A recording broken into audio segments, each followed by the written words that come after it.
Coming up today on TechLink Daily, the next Nexus 7 is almost here. What happens when you wake up with $92 quadrillion in your bank account, and find out the best iOS application that I've found so far. All of those stories and more coming up right now.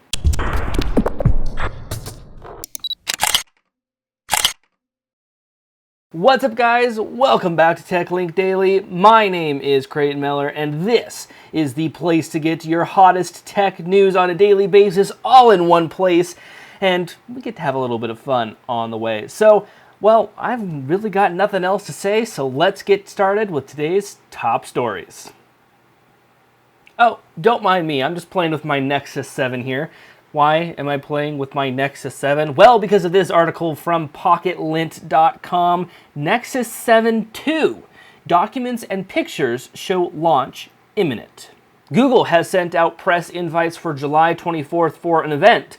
They haven't said what the event is specifically for, but these documents, pictures, and even video is basically confirming it is the next Nexus 7. So here are the specs that they're citing right now. It has a 7-inch LCD display, 1.2 megapixel camera on the front, 5 megapixel camera on the back, a 3.5mm headphone jack, all running on a Qualcomm Snapdragon S4 Pro processor and 4 gigabytes of DDR3L RAM. That is what Android Central is reporting. It is also said that it will only come in a 32 gigabyte model, as that's the one that is being shown off in pictures and videos. We haven't seen a 16 gigabyte version yet. Maybe they won't sell a 16 gigabyte version. I most definitely will try to get my hands on one because it's a great small tablet. Like I said before in many videos, it's nice because it fits in the hand. You can use it without having to have two hands. It's not too heavy. It's a great all-around small tablet, and that's why I love it. So the next Nexus 7 is right around the corner. Hopefully we will see more in the future. What would you do if you all of a sudden had $92 quadrillion in your PayPal account? Would you buy a house, a nice boat? Would you return it? What would you do? Well, according to this CNN article, PayPal accidentally credits man with $92 quadrillion.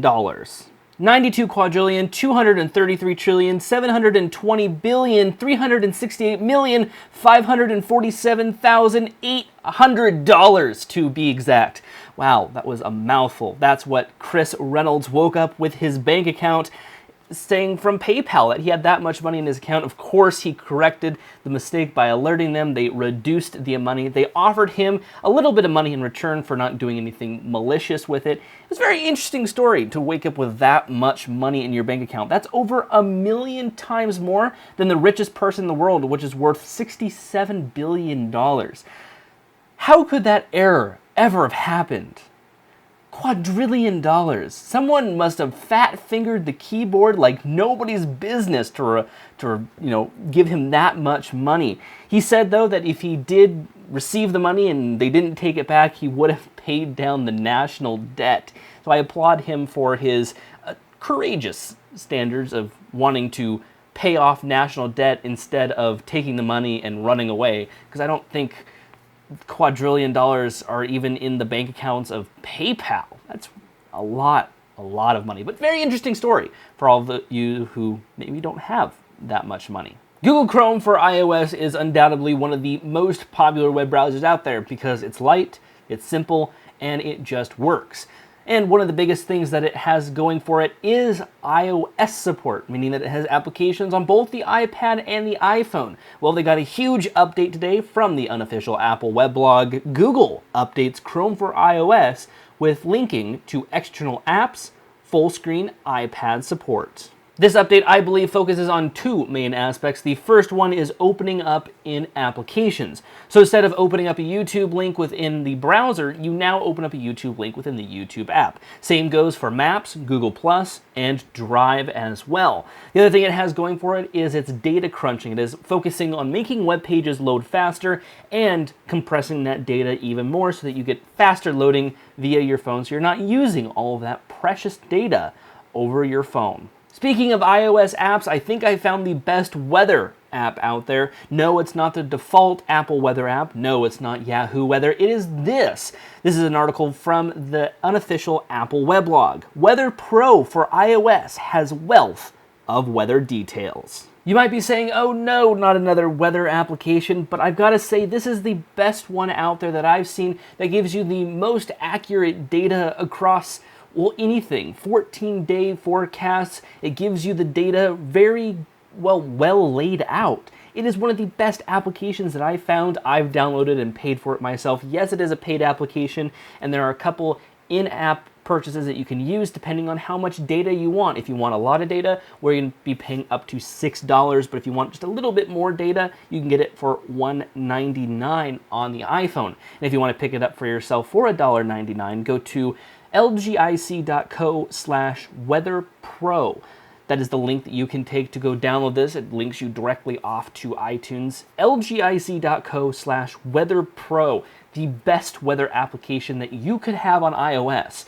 Now, I will be doing a full review on this a little bit in the future, but I just want to let you know about this really cool new application. Are you waiting for the next Apple iPhone? Well, you could be waiting a little bit longer because of a, well, problem. From techradar.com, the iPhone 5S might be suffering from a size problem. Now, with the past couple of versions of the iPhone, we've seen them make a little bit of tweaking changes for the S revision of the iPhone, such as the 3GS, the 4S, and, well, presumably the 5S, but it doesn't seem like that because they'll be upgrading the screen size we've been seeing to 4.3 inches, not staying with that 4-inch screen, and that's where they say that they're having the most problems. Apparently, there's some manufacturing problem that they're running into for upgrading the screen only 0.3 inches, but it's causing a huge hindrance for Apple and the manufacturing process, so we might not be seeing the next iPhone until late this year. Have you ever been watching a movie on Netflix, but it didn't look quite right? Well, they may be cropping the movie. From this Gizmodo article, you won't believe how much Netflix crops your movies. Most videos nowadays is shot in the 16:9 ratio, meaning movies, television shows, even this very YouTube video is shot in 1920x1080, which is a 16:9 aspect ratio video. But it seems like Netflix is doing something weird and cropping it down even more, putting it into a 2.39:1 aspect ratio, which does crop in a lot of the stuff.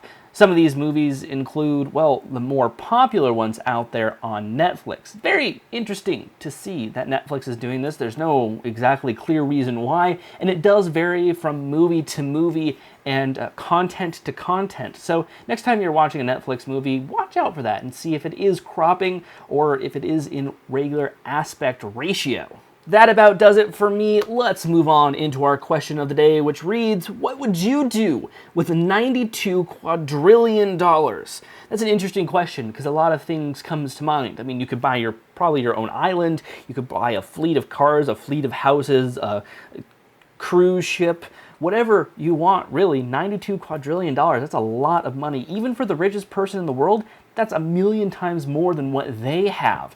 So it's an interesting question. I'm not sure exactly what I would do with that money, but you tell me what you would do with that money. Leave your answers down below. We'll be sure to take a look at them. Thank you guys so much for watching. Be sure to follow us on our social media profiles, Facebook, Twitter, Google+, all under the username of LogicLounge. We'd like to thank you guys in advance for following us on our social media profiles to stay up to date with all of the stories that we publish from LogicLounge.com, plus the videos that we release on a daily basis. But thank you guys so much once again for liking, sharing, commenting, subscribing, everything you guys do to share this video, get it out there, share it with your friends, share it with your community, share it with whoever.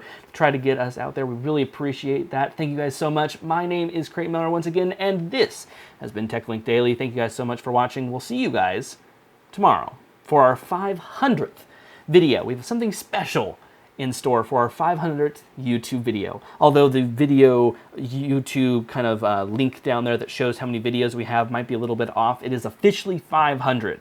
So there'll be something special tomorrow for that. But once again, thank you guys so much. We'll see you guys tomorrow.